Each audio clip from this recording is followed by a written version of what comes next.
Good morning class. आज की इस वीडियो में हम लाइट का जो रिफ्लेक्शन और रिफ्रैक्शन चैप्टर है उसको पढ़ेंगे, लेकिन इस वीडियो में हम केवल रिफ्लेक्शन पार्ट को कवर करेंगे। ये लाइट का आपका फर्स्ट पार्ट है और इसी तरह से मैं आगे के जो पार्ट हैं वो आपको वीडियो के माध्यम से भेजता रहूँगा। Thank you so much. Now we will start. Light is a invisible form of energy which is essential to see different objects present around us। हम कह सकते हैं कि लाइट जो है वो हमारे पास एनर्जी का एक इनविजिबल फॉर्म है जिसके थ्रू हम अपने आसपास की चीज़ों को देखते हैं उसकी मदद से। सोर्स ऑफ लाइट की अगर हम बात करें तो जो लाइट के सोर्स हैं उनको जनरली हम ल्यूमिनस ऑब्जेक्ट्स कहते हैं। ल्यूमिनस ऑब्जेक्ट ऐसे ऑब्जेक्ट होते हैं जो अपने अंदर से लाइट को इमिट करते हैं, लाइट को निकालते हैं। तो अगर यहाँ हम देखें तो यहाँ पर सन, बर्निंग कैंडल और इलेक्ट्रिक बल्ब, ऐसे बहुत सारे एग्जांपल्स हैं आपको मिलेंगे जो कि ल्यूमिनस कैटेगरी में आते हैं। इसीलिए आपने देखा होगा कि ल्यूमिनस का इन्वर्टर होता है, बोलते हैं ना ल्यूमिनस का इन्वर्टर है। ल्यूमिनस का मतलब कि वो आपको इन्वर्टर जनरली क्या दे रहा है, एक तरह से लाइट देता है। उससे हम डिफरेंट तरह के बल्ब्स हैं, ट्यूबलाइट्स हैं, ठीक है, और भी चीज़ें चलाते हैं। लेकिन अगर हम इसको लाइट से ऐड करें, लाइट से जोड़ें, तो हम देखते हैं कि उससे हमको बहुत सारी लाइट्स वगैरह हमारी जल जाती है। नॉन ल्यूमिनस की बात करें तो ऐसे ऑब्जेक्ट जो कि जिनसे लाइट जो है वो नहीं मिलती है तो उन्हें हम नॉन ल्यूमिनस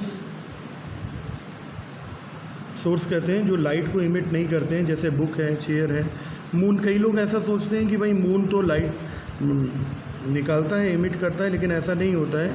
वो जो सन का जो रिफ्लेक्शन होता है, सन के रिफ्लेक्शन से वो शाइन होता है, या सन की रिफ्लेक्शन की वजह से वो लाइट को इमिट करता है।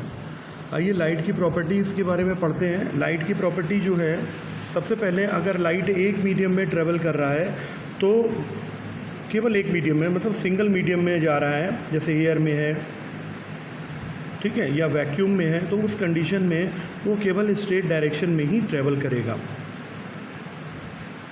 जो लाइट की स्पीड होती है वो 3 × 10⁸ मीटर पर सेकेंड होती है। लाइट के अंदर दोनों तरह के कैरेक्टर होते हैं। एक तो वेव कैरेक्टर, आप देखते हैं कि ये वेव फॉर्म है इसका, और दूसरा छोटे छोटे इसके अंदर आपको टाइनी पार्टिकल्स आपको दिखाई देंगे। रे की बात कर लेते हैं।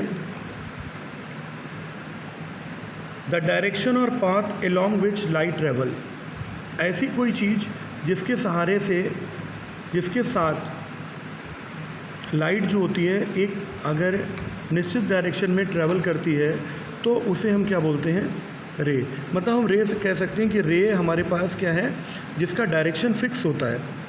और बहुत सारी रेस जब आपस में मिलती हैं तो वो बीम बना लेती है।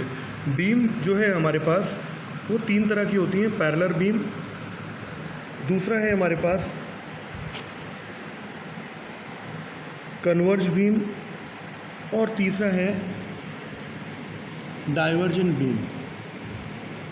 यहाँ पर अगर हम सबसे पहले देखें, पैरेलल बीम में हम देख पा रहे हैं कि बहुत सारी सिंगल रेस जो हैं, यहाँ देखिए बहुत सारी सिंगल रेस ये आ रही हैं, और ये कलेक्टिवली क्या कहलाएंगे, बीम। तो एक दूसरे के, चूँकि ये पैरेलल हैं इसीलिए इसका नाम हो गया पैरेलल बीम। यहाँ अगर हम देखें, ये भी पैरेलल बीम है। यहाँ अगर हम देखें तो कन्वर्ज बीम का मतलब होता है एक जगह, जब बहुत सारी बीम्स एक जगह आपस में इकट्ठी होती है एक पॉइंट पर, तो उसको हम बोलते हैं कन्वर्ज बीम, कन्वर्जेंट बीम बोलते हैं उसको। मतलब बहुत सारी जो हमारे पास बीम ऑफ लाइट है उसका एक जगह इकट्ठा होना। डाइवर्जेंट बीम का अगर हम देखें तो डाइवर्जेंट बीम क्या है, यहाँ पर एक ऐसी बीम है जहाँ इसमें क्या होता है कि एक पॉइंट से जो बहुत सारी बीम्स हैं वो क्या होती हैं, स्प्रेड आउट हो जाती हैं, फैल जाती हैं, या फिर रिफ्लेक्ट हो जाती है, स्प्रेड हो जाती है डिफरेंट डायरेक्शंस में। तो आगे अगर हम देखें तो रिफ्लेक्शन ऑफ लाइट है।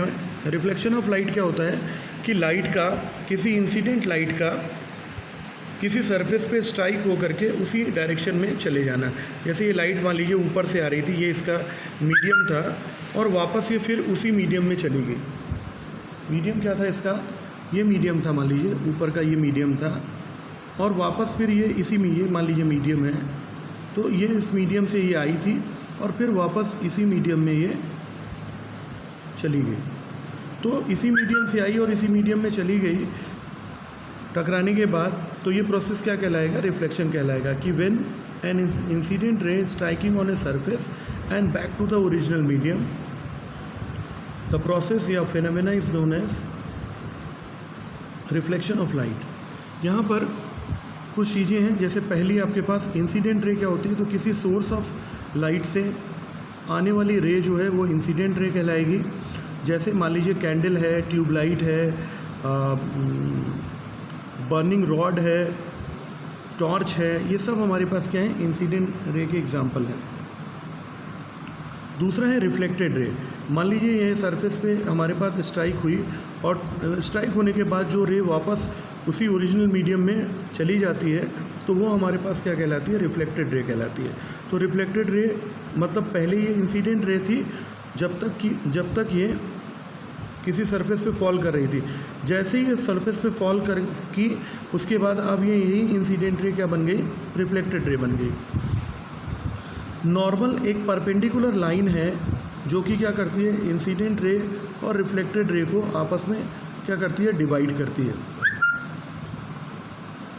ओके, तो ये नॉर्मल हो गया। आगे हम देखते हैं कि इंसिडेंट एंगल क्या होता है। वह एंगल जो कि इंसिडेंट रे नॉर्मल के साथ बनाता है उसे हम एंगल ऑफ इंसिडेंस या फिर एंगल ऑफ इंसिडेंट एंगल बोलते हैं, या एंगल ऑफ इंसिडेंस बोल लीजिए या फिर इंसिडेंट एंगल बोल लीजिए, दोनों एक ही चीज़ है। एंगल ऑफ रिफ्लेक्शन में क्या होता है कि अगर हमारे पास कोई रिफ्लेक्टेड रे नॉर्मल के साथ जो एंगल क्रिएट करती है तो उसे हम बोलते हैं एंगल ऑफ रिफ्लेक्शन। यहाँ पर लॉ ऑफ रिफ्लेक्शन की अगर हम बात करें तो लॉ ऑफ रिफ्लेक्शन में हम देखें तो यहाँ लॉ ऑफ रिफ्लेक्शन जो होता है वो दो तरह से, इसके दो पॉइंट होते हैं। पहला पॉइंट है कि इसमें इंसिडेंट रे ये, रिफ्लेक्टेड रे ये और नॉर्मल, ये तीनों एक ही प्लेन पर लाई पाए जाते हैं। दूसरा है हमारे पास एंगल ऑफ इंसिडेंट और एंगल ऑफ रिफ्लेक्शन, इन दोनों की वैल्यू क्या होती है, बराबर होती है। तो एंगल आई और एंगल आर के बराबर होता है। एक क्वेश्चन आपसे पूछा जाता है कि on what condition the value of incident angle and reflected angle will be zero. तो if a ray of light striking on a surface normally, तो अगर वो नॉर्मली गिर रही है, मानिए परपेंडिकुलर गिर रही है, तो वहाँ पर हमारे पास जो एंगल आई और एंगल आर की वैल्यू होगी वो जीरो होगी, क्योंकि किसी भी तरह का इसमें ना तो एंगल ऑफ इंसिडेंट बनेगा ना एंगल ऑफ रिफ्लेक्शन बनेगा।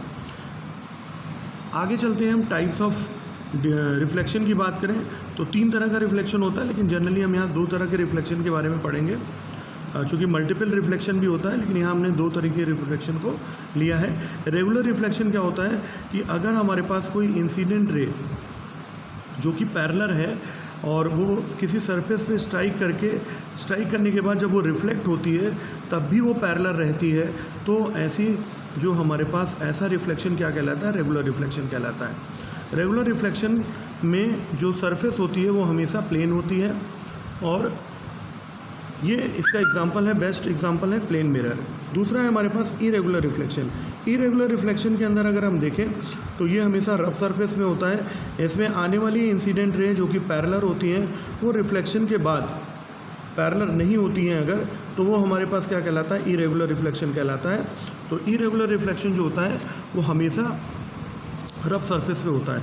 इम्पॉर्टेंस ऑफ रिफ्लेक्शन का सबसे बड़ा जो एडवांटेज है, यूज़फुल होता है इमेज को बनाने के लिए और फिर ऑब्जेक्ट्स को देखने के लिए ये एसेंशियल होता है।